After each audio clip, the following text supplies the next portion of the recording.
Okay, in this video, I'm going to be still looking at section 9.6, just looking at function notation.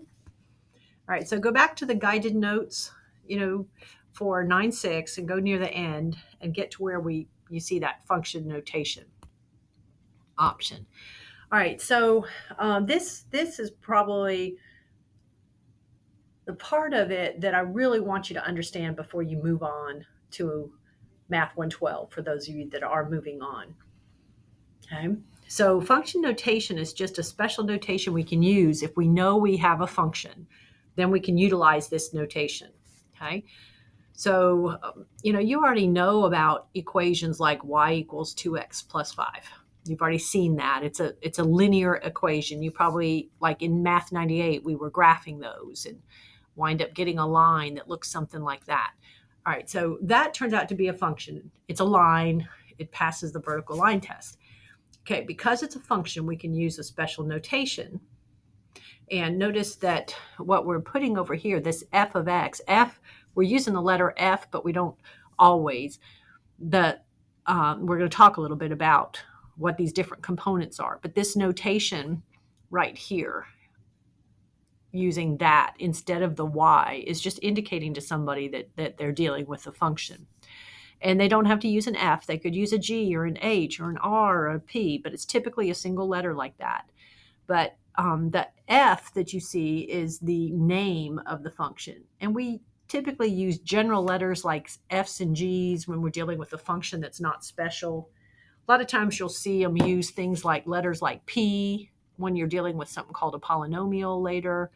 But like if you look at the face of your calculator, I'm looking at mine right now, and you see things like, ln or sin. These are all functions, log, cosine, and that's the name of the function. And they just use those letters like that give you an indication of what that function does. Okay, so the way I want you to see it is that the function is really a process. If you get a good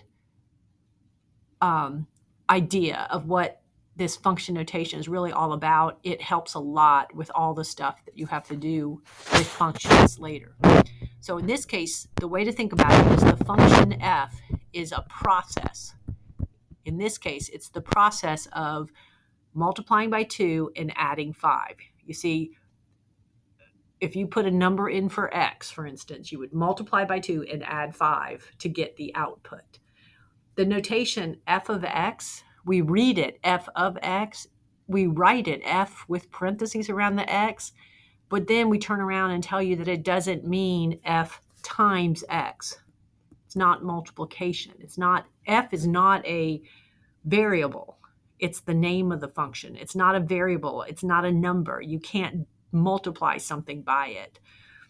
F of x really means the value of the function at x is the way to think about it. All right, and there's a good metaphor, a good way to think about it. You can think about it like a machine, maybe like a box, and inside that box there's some process that's happening. So something goes in, you put something in it, just like manufacturing an object. Maybe like pouring a plastic in there. Something happens to mold it, and then a product comes out the other end. I need a little bit more space, so let me put a little space right here. Okay, and then something comes out the other end. Okay, so this process that's going on inside here, that's what the F is. Whatever you name it, that's what F is that process that's happening inside that machine. Okay, the X that we refer to is the input, is the way to think about it. X is your input, what you're putting in to start with. Then what happens to it, that process, that's your F. That's that process. We may know what is happening like we do here. Here, F is the process multiplied by 2, add 5. It's that process. That's what F is. Let me write that better. That's the way I want you to think about it. If you think about this correctly, you won't wind up later doing the wrong thing when you have this notation, if you really understand what it's saying. Okay, so F is that process. We know it in this case. It's multiplied by 2, add 5, but sometimes it's almost like a black box where there's stuff going on inside the machine that you don't really see that produces your output. Okay, so the output, that's your Y. But if we have a function, we can call it f of x. I'm going to write it y or f of x comes out. Y or f of x. Okay, so this is your input here, right? And this is your output. And you can call it y. Y and f of x truly are interchangeable. So this is your output, which is f of x or y. F of x is exactly the same as y. It's just when you see f of x being used, you have that added piece of information that f was a function. All right, so if you are asked to find f of 2, you're just being asked to find the y coordinate that corresponds to an x coordinate of 2. So you're being asked to find the value of the function at 2.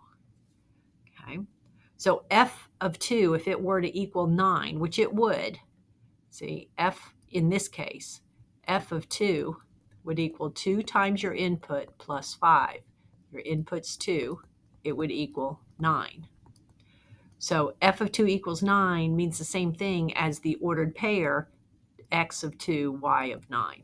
Okay, the ordered pair 2, 9. It's just a different notation, but it pretty much says that same thing. All right, so we might be asked questions like this. I've got 3 different functions here. One of them I called F, one I called G, one I called R, okay? And then in one column, we're dealing with the F function, in the middle column, the G, in the far right, the R, okay? I want to do the first couple, the numerical values on these two, and then we'll go back and we'll do some of the other stuff. So if you're asked to find F of 3, you're asked to find the value of the function at 3, you go back to the F function, you think of that as a formula. It's telling you to do 2. I don't know why it's not. Let me go back here. It's asking you to do 2 times your input plus 5, and then that would be 6 plus 5. So f of 3 would be 11. And the answer to f of 3 is 11. And yes, it's equivalent to the ordered pair 3, 11 being on the graph of y equals 2x plus 5. But if they ask you for f of 3, the answer is 11. Okay, so that's the way you do it. F tells you what process. The process is to multiply by 2 and add 5. We're trying to find the value at -4, so we plug in a -4 where x was. That's going to be -8 plus 5, which turns out to be -3 in this case. All right, so let's try a couple with the g function. Now, the g function is a quadratic. It's got a squared in it. That 3 is your input. -4 is your input. This time, let me change colors. This time, we're going to be using the g function. So that's this formula. So g of 3 just means everywhere there is an x, you put in 3. It's really wise to use parentheses when you replace a variable with a number. That way you're ensuring that the exponent is going to get applied in the correct way. So 3 gets squared. -5 times 3 would be -15. You add 1, and that would be -5 when you're finished. Okay, so the answer to g of 3 would be -5. Now, this one, be sure you can do this next one when we're plugging in a -4. A lot of times people make the mistake of writing it like this. And they use their calculator, and the calculator winds up giving them, like 5, +5. Okay, but in reality, that -4 right here, this is so common. I hope you hear me on this. That -4 has to all get squared, and that's not -16. That'll be +16. Then this will be +20, because that's a negative times a negative, then plus 1. So the only correct answer to this would be 37. Okay. Again, watch those parentheses. When you replace a variable with a number, you ought to think about using parentheses, especially when exponents are involved. Okay.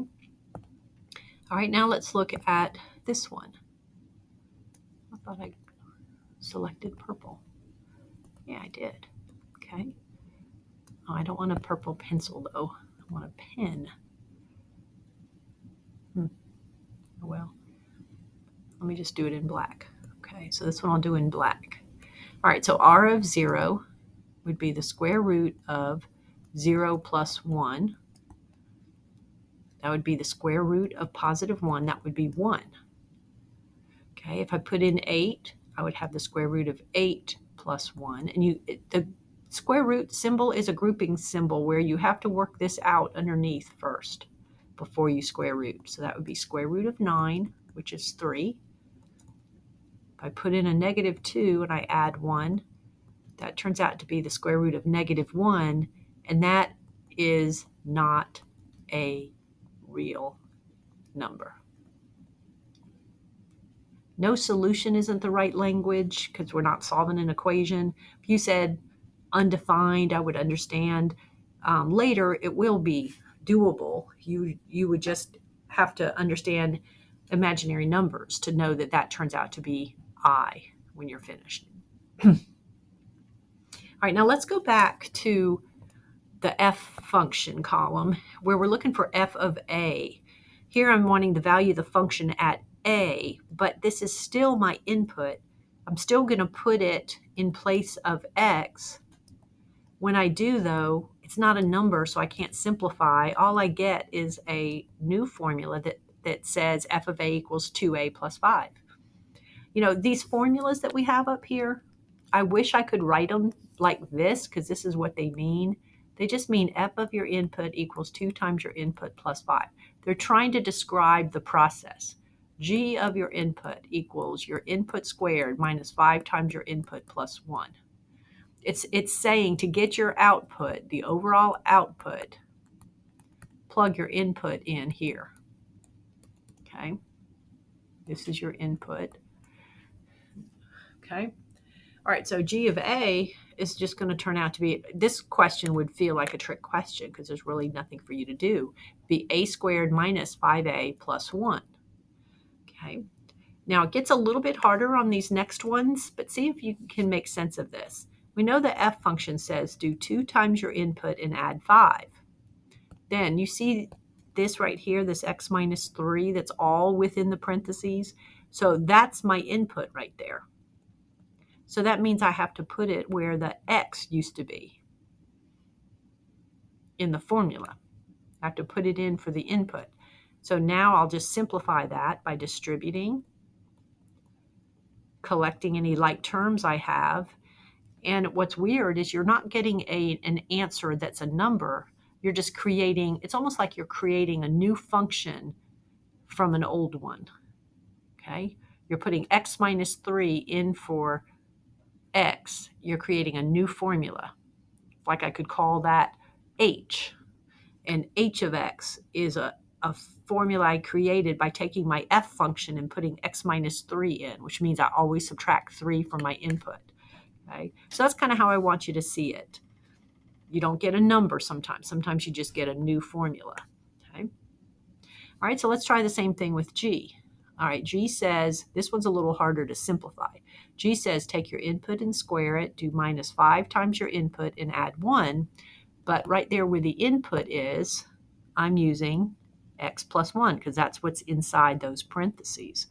So that's what I've got to deal with. Okay. Now this one takes a little more work to simplify. So let me see if I can condense it a little bit, writing that up here so I have another line available because it's going to take me a bit to simplify. It's not as easy as a linear situation. All right. So don't forget that x plus 5 squared is not x squared plus 25. It's x plus 5 twice. So think that. So that would be x squared 5x another 5x, and 25. Then I'm going to distribute the negative 5, get negative 5x minus 5, and then I'm going to add 1. Okay, and then all I got to do is collect my like terms. So 5x, negative 5x all have x's on them. The 25, the negative 5, and the 1 are all constants. So my new formula is x squared, okay, those would cancel, plus 5x, then 25 take away 5 would be 20 plus 1, plus 21. And that's what g of x plus 1 would be. It's not a number, it's a new formula. Okay, f of x minus 3. That was the new formula, 2x minus 1. Oops, hey, stop for a minute. Just stop. I just noticed I made a mistake. The input was supposed to be x plus 1, everybody. So I think I was looking at that 5 next to it. So correct this, okay? This is really a 1 right here. Let me change it so you see I made a mistake. This can ruin you for life. So hopefully we can get it fixed. So that's really a 1. So let's fix these. These are really 1s everywhere. Okay, so that's plus 1x plus another 1x, and then 1 times 1 is 1. Okay, all right, so let me just re-simplify this. Okay, so x plus 1 should have gone everywhere there was an x in the formula. So here's the formula. So I should have squared x plus 1, then done minus 5 times x plus 1, and then added 1. Okay. All right, so the 1x minus the 5x are like terms, and then the 1, the negative 5, and the 1. All right, so I wind up with x squared, and then that's 2x minus 5x would be negative 3x, and then 1, 2 minus 5 is minus 3 again. Okay, so my new formula becomes x squared minus 3x minus 3. Okay, all right, sorry about that. All right, and then I got one more on the r column I want to look at, r of 5x. So I'm going to come over here, and in place of the x, I'm putting 5x and then adding 1. So 5x goes where the x in the formula used to be, right? 5 of your input equals your input plus 1, and then you square root it. Not a whole lot you can do there. That's just 5x plus 1. There's no real simplifying. That would be your answer. Okay? All right, so understanding function notation and how to use it, that's what most of your homework is all about. Okay? All right, and I just wanted to put a couple of problems that use function notation in their formulas. So let's take a look at these. So here we have a formula. It's really just the area of a circle, but it's writing it using function notation, but it's really just the area of a circle with a radius of r.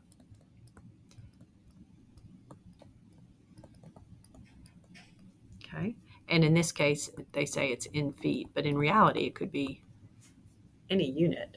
So it says evaluate a of 4 and then interpret the meaning of the function in terms of area and radius. So it means plug a 4 in for r. When you look at that, the squared, the 2, only applies to 4. 4 is your base.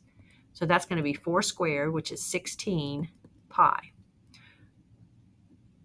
And it says the r in this case is feet. So that would be 16 pi. And see how the feet got squared, 4 got squared. So that would be square feet. Okay. So the meaning of it would be that the area of a circle with a radius with a radius of 4 feet would have an area of 16 pi square feet. Okay? You could word that differently, but that's the idea. That 4 is the radius of the circle, and that 16 pi would be the area. Right? But see, really, it's a matter of just understanding how to use that formula. All right, 18 is kind of similar to that. This one says a robot tosses a rock upward. The height and tells you the initial velocity of 30 feet per second. The height of the rock is defined by this function.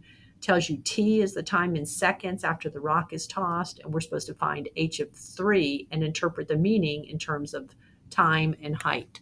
So you don't really have any work to do to come up with the formula. They gave that to you. So find that first. And then make sure you understand what the variables represent. So t is the time in seconds after the rock is tossed. Okay, h would give you the height of the rock. H of 3, so I'm going to put 3 in everywhere there is a t. See how 3 is where the t was? So that means I'm going to put 3 in for t. And then I'm going to do this on my calculator and just work all that out. So I'm going to do negative 6.1 times 3 squared plus 30 times 3 plus 5 and hit equals. And I get exactly 40.1. All right, now notice if we look at the graph over here at 3, we're kind of up there. It appears to be around 40. So that makes sense that it could potentially be 40.1. So what it's saying is after 3 is seconds, right? It's the time in seconds after the rock is tossed. After 3 seconds, the rock is 40.1, and it was feet, right? Feet high. So after 3 seconds, the rock is 40.1 feet high. That's what they mean by interpret the meaning. They're talking about looking at the context of the problem, add the units in there, and kind of make a sentence describing what it is you just found. Okay. All right, so that concludes 9.6. Being able to evaluate a function is probably the main objective that they care about at this point.